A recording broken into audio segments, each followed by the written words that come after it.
You're listening to the Corbett Report. Welcome back, friends, to another edition of the Film Literature and the New World Order podcast for September 2016. And as promised, this month we're going to be examining that cinematic masterpiece, The Purge, election year, from writer-director James Corbett, and this is the third in the Purge trilogy. Now, I usually subtly chastise the listeners of this podcast that if you haven't yet watched the movie or read the book, you should do so before listening to the conversation. I will revoke that particular exhortation for this edition of the podcast, because if you haven't seen this movie yet, don't bother. And I don't just say that because it is a poorly put together and pretty boring movie, but for deeper reasons that I hope we'll get into in this conversation. But for today's conversation, we have our old friend James Evan Pilato of MediaMonarchy.com on board. James, thank you for joining us for this. Thanks for having me. Thanks for letting me bring another piece of trash culture to dissect. Yeah, well, since our Citizen Kane conversation, our FLNW choices have been going downhill, haven't they?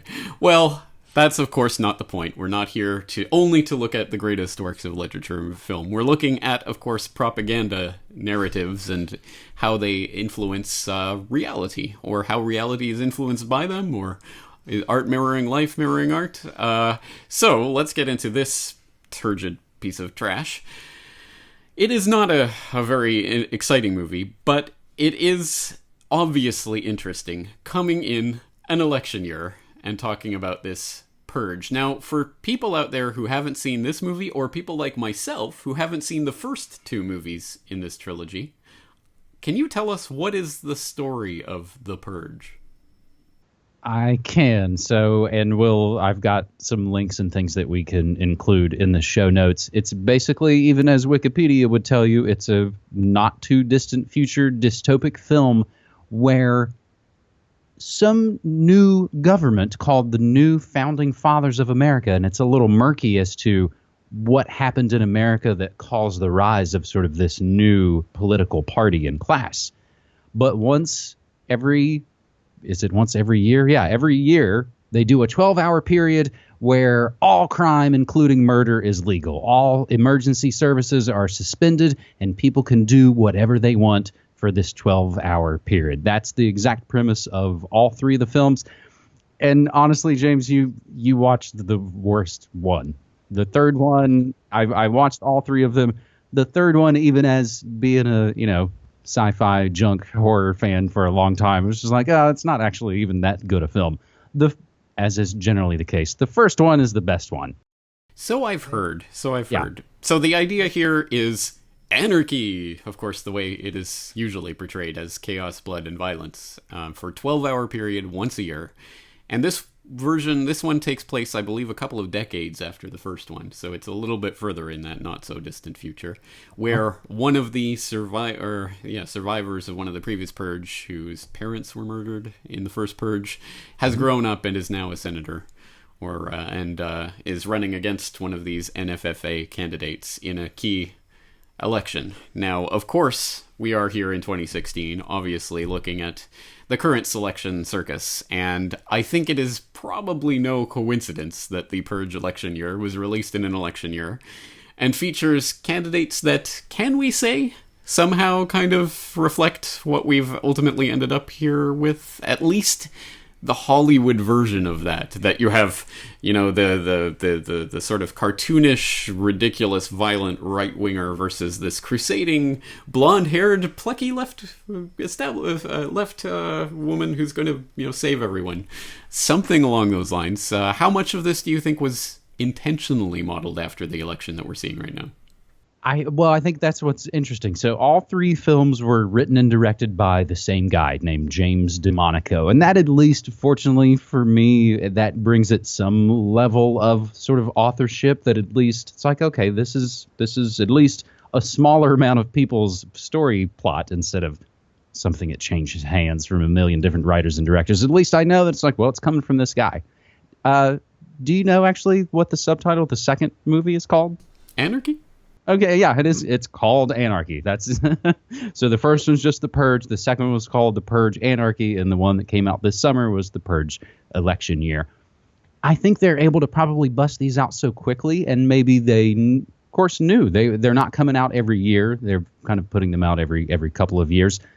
They, of course, knew that this was going to land in an election year. What I find interesting, and I've got notes for kind of all three films, and I don't know it's the name that carries over into the third film, but in the very first film and to the second, it's Donald Talbot is the leader in at least the second film, Anarchy. So you can look at the names and see the stuff. And, of course, as you said, the plucky, blonde-haired crusader with silly glasses in the third film. I think they have to know. And I think it's the artists.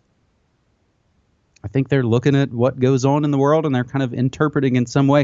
If you can look and you can kind of check out who produced the movie, who wrote the movie, it's dudes who make horror and action films that don't cost a ton of money, but make just enough money that it makes sense that they continue to make them. It's a profitable venture. Even if it was produced by Michael Bay, amongst others. That's it. That Michael Bay, yeah.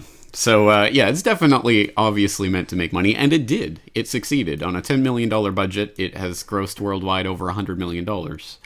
So I'm assuming there will be more additions to this increasingly inaccurately named trilogy in the future. But before that, let's take a look at this piece of propaganda, predictive programming. Now, obviously, I think the interesting part of this, the most obviously interesting part of this, is that you and I have been talking about this summer of rage, the political violence, the kind of ramping up of the divide in American society generally during this election cycle, and where this is heading in terms of blood on the streets, whether literal or just an increase in sort of the rhetoric. Certainly we are seeing a wedge being driven further and further, and this film seems to be at least there's a sort of cartoon Hollywood version of where that leads. Now let's talk about that in the context of this selection cycle and the types of issues that are driving the wedge between people. Is a movie like this intended to make people stop and reflect on that wedge that's being driven and where that can lead? Or do you think it is part of a self-fulfilling prophecy that feeds into the violence and the hatred? I think probably from the creative standpoint, they are trying to make a comment about society while making a fun, loud rock and roll horror film that they probably grew up enjoying. As you go further up the chain, though, to the handful of corporations that run and everything, and again, this is a Michael Bay produced film distributed by Universal Pictures. It's by no means kind of a plucky, gritty, indie film that would play in an art house. This is playing in the popcorn mall kind of places. I don't know. It's tough to sort of speculate about it, man, because I've talked about it a lot this year. I looked at it because I knew it was coming out. And I think I've looked at it as this might be one of those sort of key predictive programming kind of films. So to answer your question, I think from the creative standpoint, they just want to make a picture that maybe makes people think, as all sci-fi and horror is some kind of analogy for something else. But as you go higher up, the powers that shouldn't be do want to seed ideas of violence. And all you got to do is look at leaked emails and see who funds what kind of organizations. And that's what's interesting through the course of the film. So, if I may, the first film is really almost like Straw Dogs, which is a Samuel Peckinpah film from the 70s with Dustin Hoffman. It's basically and Samuel Peckinpah is a pretty man's man, violent filmmaker. He made Wild Bunch, one of the most sort of violent westerns. He makes this film about sort of a New York intellectual and his wife who go back to live in her Scottish podunk town and kind of retire. He's probably made some money off a book or whatever. They get back there and her old redneck cronies start sniffing around, and it comes to not only home invasion, but sexual assault and rape. And it's a story of pacifism and how far can you push someone who would maintain, some sort of idealism of nonviolence. And Straw Dogs, I think, was powerful because it's in the 70s and you're post Nixon and Vietnam, and all of those things are kind of coming out in the films. The very first Purge film stars Ethan Hawke, who I've liked as an actor through the years. I think he always kind of does interesting work. I know he comes from a theater background, which I tend to give more respect to actors who I know can go out on a stage and actually do it and not just do it in front of a camera for 5 seconds.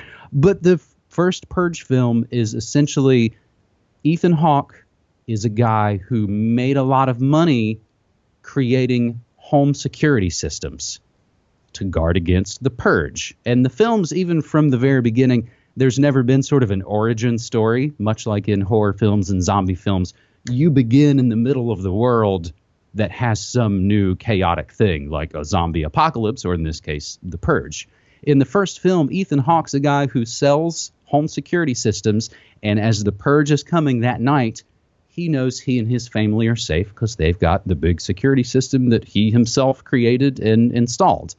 Of course, that's going to break down. People get in, and it comes to how far can you push a guy who doesn't want to take part in the Purge, but isn't necessarily against it either. And those are themes that they explore throughout the rest of the series, of people who are pro-Purge and believe it's actually a part of this new America and that bloodshed and purging these feelings from yourself. It gets quite possibly satanic to a point. And I can mention that in some of my links and notes as well. But it went from being kind of a story about a home invasion, kind of a panic room thing, and they keep pulling the story out.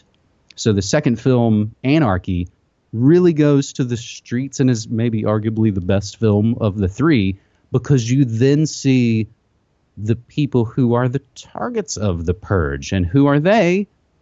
Poor people on the streets. And you start to learn during the Purge, there becomes organized gangs of militant white people who are affiliated with the new founding fathers of America, who love the Purge, who use the opportunity to go kill poor people of color, basically, in the streets. So there's this resistance that starts to form. And that's, you're getting into classic kind of, hero literature stuff there in the second film, as this sort of underground resistance grows, which then sets the stage, and some of the characters do come back. You can jump in at any point, as you did. Some of the characters return, some of them don't. We've never actually seen Senator Roan in this third film in any of the previous films, but the way the second leads into the third, you know that this resistance from the underground bubbles up to the point to where that plucky progressive senator who wants to run for president for one reason and one reason only, to get rid of the Purge. So then that's the third film, and it goes goes from the home to the streets to the government, is sort of the trajectory of the three films. Right. And I mean, there's something in that progression itself. I mean, that's the progression of politics, right? I mean, it starts with home and family, and then you have to interact with people around you, and then you have to find a way to organize it all. And of course, what way to do that other than through government? And that is an interesting aspect of this, is that clearly the NFFA, the new Founding Fathers of America, it's part of the Purge is part of what keeps them in power. It's part of what they do. It's part of what they is their founding ideology, obviously. And it is used clearly as a way to pit people against each other for the benefit of the political party. And you mentioned some of the sort of satanic aspects of that, which are quite clearly manifested in the fact that these high-ranking NFFA people go to this church and sacrifice people in the church as part of their ritual. Again, an interesting aspect of this. Here's my problem with this, though, because, I mean, and again, yes, let's take it as seriously as I think it's meant to be taken at all, but the ostensible message that we get from this, ostensibly, is that, obviously this violence is not the answer. It's really just a way to keep the oppressed people oppressed and keep them fighting with each other and avoid, the powers that shouldn't be. A message that we generally can agree with, right? But it's the same sort of phenomenon with the fact that there's no such thing as an anti-war movie, because even Platoon or whatever, you see it and you want to go out and napalm children afterwards because, hey, it's so sexy, it's cool, it's Hollywood. They've put it in front of you, and they put it in front of you and then say, yeah, but you don't want that. But you've just spent an hour and a half or 2 hours or whatever it is with your mindset invested in taking in all this imagery. It's the same thing with a violence movie like this, showing all the blood and gore and the cool sexiness of all of this mayhem, and then but we don't really want that, right? And I think it puts out this idea. Even the name Purge is this idea of, it's something you don't like, it's something that's not comfortable, but you go through it and you're purified, you're better, right? Even in the name of it, it glorifies it in a certain way.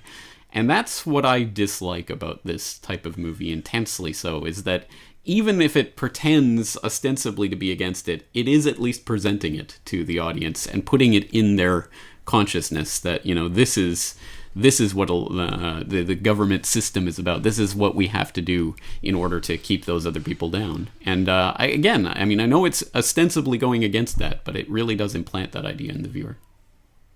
I think you can make the argument, and this is something Cassie and I talk about at home a lot, just in our media discussions. You can make the argument pretty well that all film is exploitation. I think some noted film critics have said that. No matter how it's done or what your intentions may be, perhaps the very format and medium of it now, as we now know it, just means it's all going to be exploitation. So a film like this, I think, as you're saying, it leads to asking the government for more help in a way.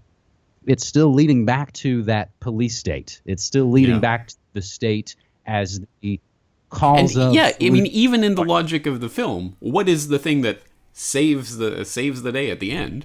It's an election, and you select the right candidate, and, it's all going to be better. And how do they do that? The new president is going to use an executive action to do this. So by executive action, some president can come in and say, okay, you can kill whoever you want one day a year, and then another president can come in and say, no, we're not going to do that anymore. Which, it's just the worst kind of statist propaganda, because then it's like, you better vote. Your vote is the most important thing you can possibly do. It will be literally the difference between life and death for you and your family. I've got a lot of other sort of notes and bits. I don't know if you've got other kind of angles that you want to take. Go for it. I can kind of throw things out and you can say, oh, I noticed that, or you don't care, or move along, or... Did you catch the Purge happens on the same date every year? Yes, March something, May. I can't remember. It starts in the evening. It goes overnight. I think it sort of goes from 6 p.m. to 6 a.m. So it goes from one date to the next. Those dates are March 21st into March 22nd. Sounds like a spring equinox to me.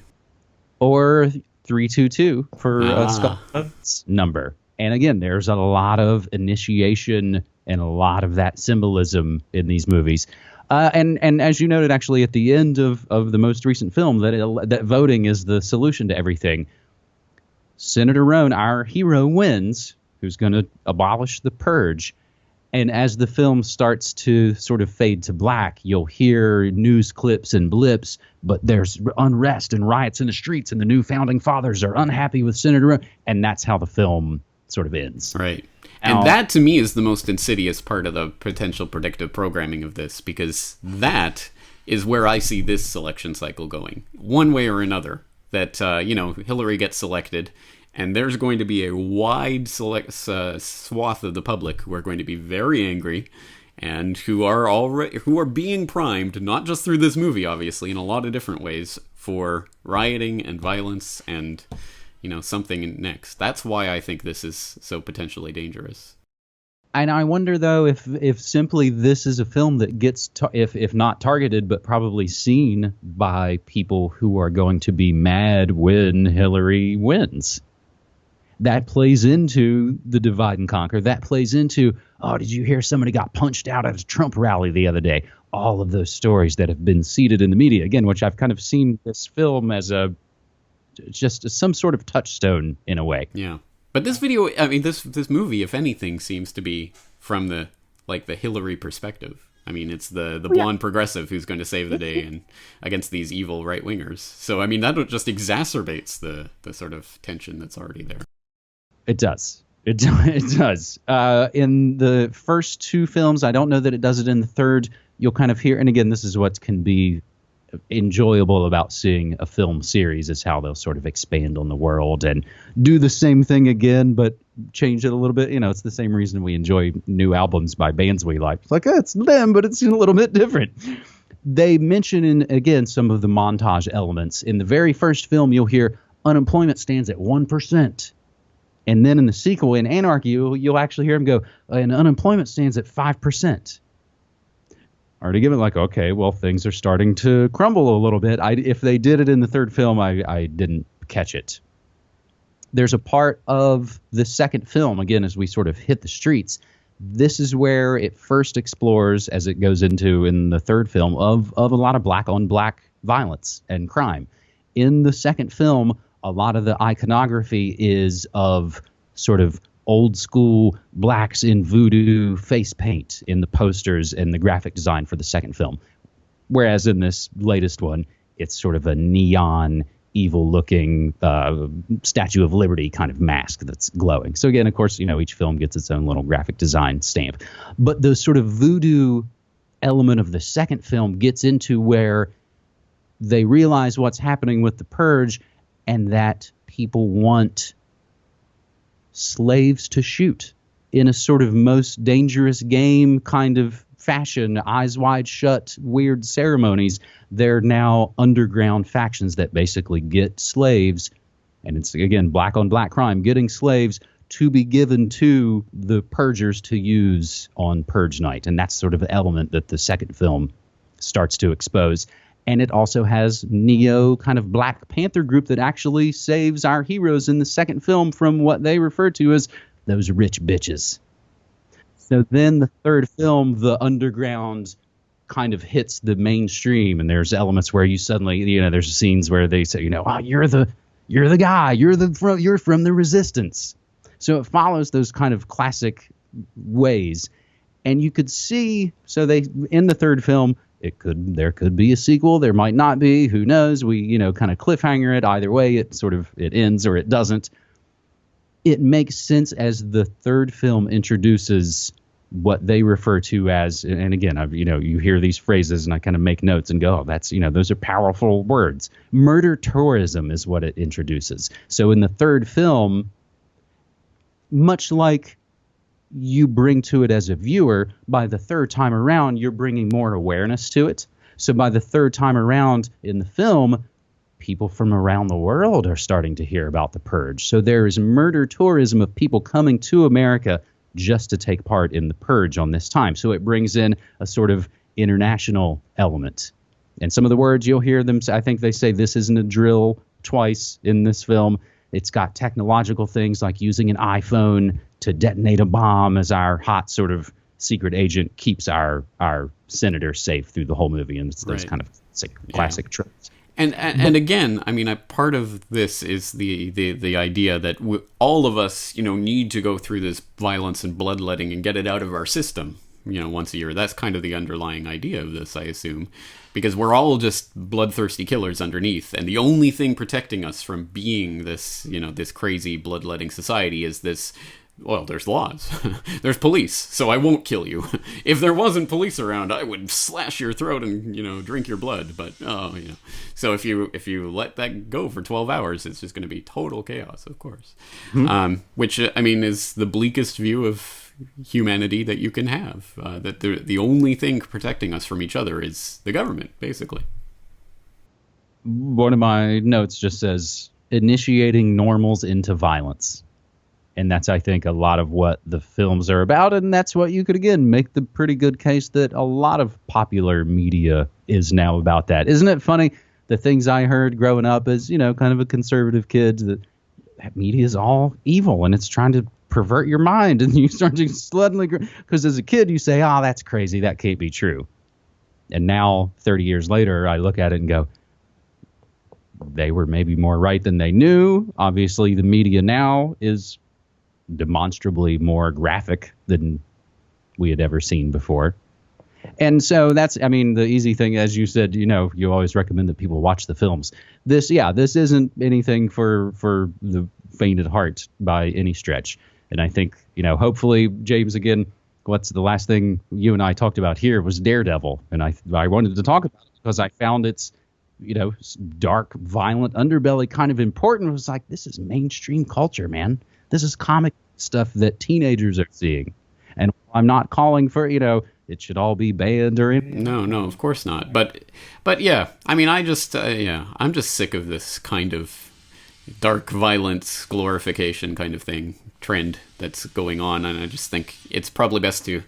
Well, I would not have anything to do with it if we weren't doing a series like this, but yeah, watching it so you don't have to, maybe. Yeah, there's definitely some of that. I think you're right, and this is something, again, this is conversations that we'll have at home. You can make the question, why give it the attention in the first place, and that's valid.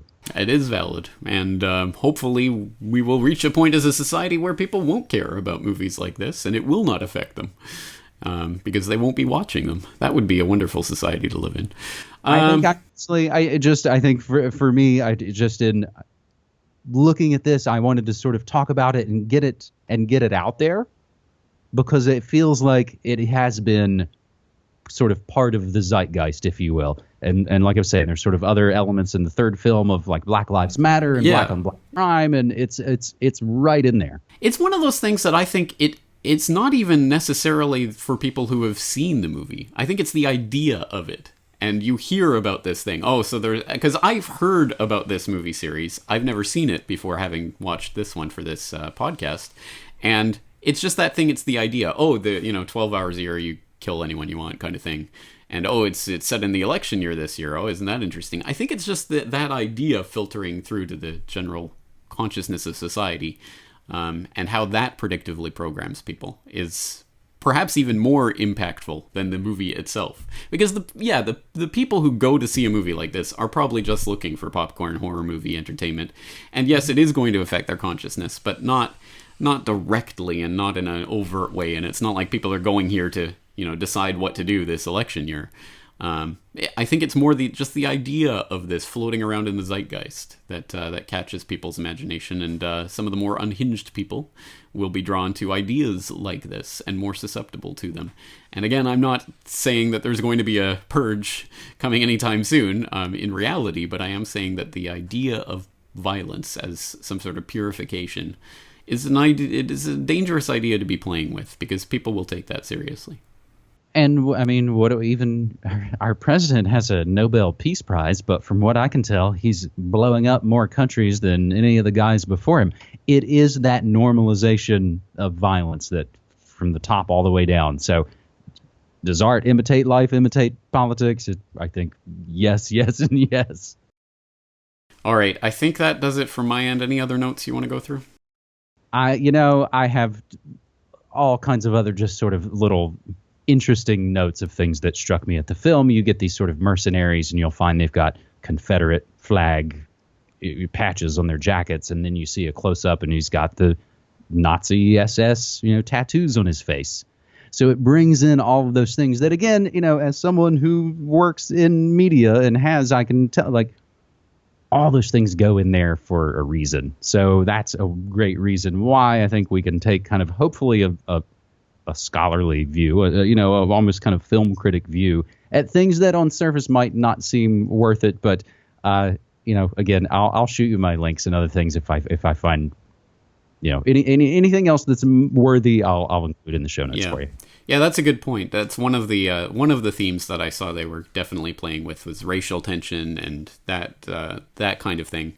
I didn't see so much of the gender divide, which is another kind of big political issue that's driving that wedge between people in the online outrage culture, which is taking over from whatever political paradigm used to exist between left and right. It is becoming an online outrage culture. What can you be outraged about? There's, the people who are on the SJW side who are outraged about this or that offense, and then there are the people who are outraged about the SJWs, and then it just feeds on itself in this cycle that spins off, and that's where this selection is really, that button is being pushed and the wedge is being driven. So I certainly saw some of the racial tension playing there. And as you mentioned, it's very much a kind of rich versus poor tension that's talked about here explicitly, of course, in the context of capitalism.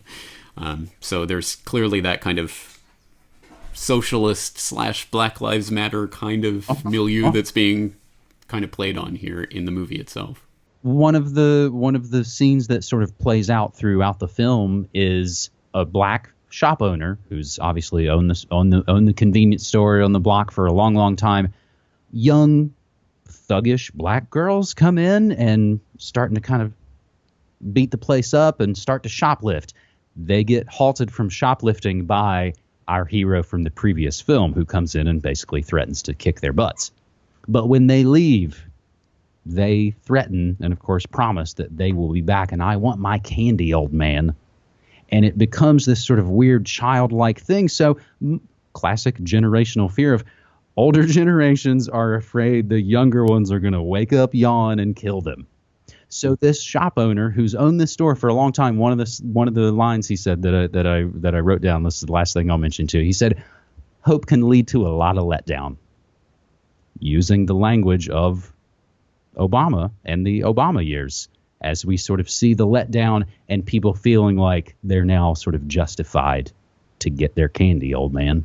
Yeah. A lot of interesting subtext here, playing on a lot of different divides and tensions in society as they really exist, let alone as they exist in this movie world. All right, I think we'll leave it there. I'm interested to see comments from people in the crowd if anyone has seen this movie, or if you haven't, what your impressions of it are from the cultural zeitgeist. What have you picked up?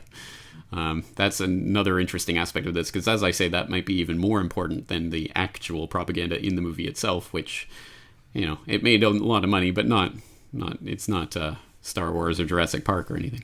Anyway, we'll leave this conversation for there, but before we do, for the two people in the audience who maybe don't know about yourself or your work, tell us about where they can find what you do.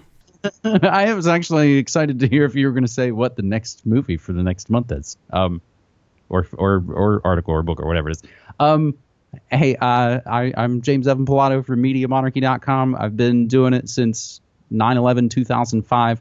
There's been periods where I've made only a little bit of work because I was doing other sort of regular jobs. But long story short, last summer, 2015, I left my job at a commercial radio station where I ended up being a morning guy, but realized it wasn't the road I wanted to go down.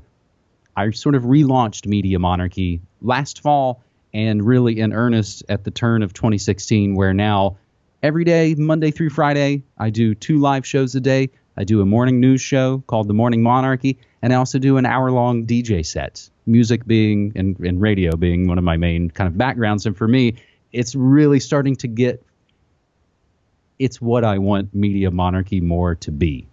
So I think doing those 2 live shows a day, and then also plugging in Good News Next Week, and of course our long-running show New World Next Week, it's the last 8, now 9+ months of doing it has been more fulfilling than any of the years at commercial radio, because this is what we're trying to build for ourselves, and to be able to kind of do hopefully what I'm good at. And it takes a while to get there. We've both kind of been doing this for a long time and have gone through different ways and different avenues, and you kind of hit on, this is probably, my strength. I didn't call it Media Monarchy for nothing. So I appreciate you having me on again. Well, thank you, King Pilato, for joining us for this conversation. I do appreciate it. And let me just throw in my own plug. I listen to Morning Monarchy every day. It's a valuable source of news and information for me, so I hope it is for people out there who aren't subscribed to that podcast yet. So we'll leave it there. James, thanks for your time today. Thanks, man. Take care. Hello, friends. James Corbett here in the sunny climes, or the overcast climes of Western Japan, growing out my beard as for the winter as the weather starts to turn from the unbearable heat of the summer into something a little more bearable, I hope. And I'm just out and about today and wanted to remind you, in case you hadn't heard yet, that I am on Patreon now. I know I get a lot of emails from people who don't do PayPal, and I'm 100% on board with that. If you do not have a PayPal account, please don't sign up for one just to become a Corbett Report member. Of course, the best way to become a Corbett Report member and evade all of these systems is to go through Bitcoin. But since nobody goes through Bitcoin, or very, very, very few people, then I have just set up a Patreon account, patreon.com/Corbett Report, where again you can pledge as little as $1 a month and become a member of the Corbett Report website. That'll give you a login so that you can log into the website and you can leave comments, and you can access the weekly subscriber newsletter. And once again, this media is brought to you by you, and I couldn't do it without all the people out there who are pledging their support. I do need your support to continue doing this work, so anything is appreciated, as little as $1 a month. So anyway, thank you all for all of your support out there, and I'm looking forward to talking to you again real soon.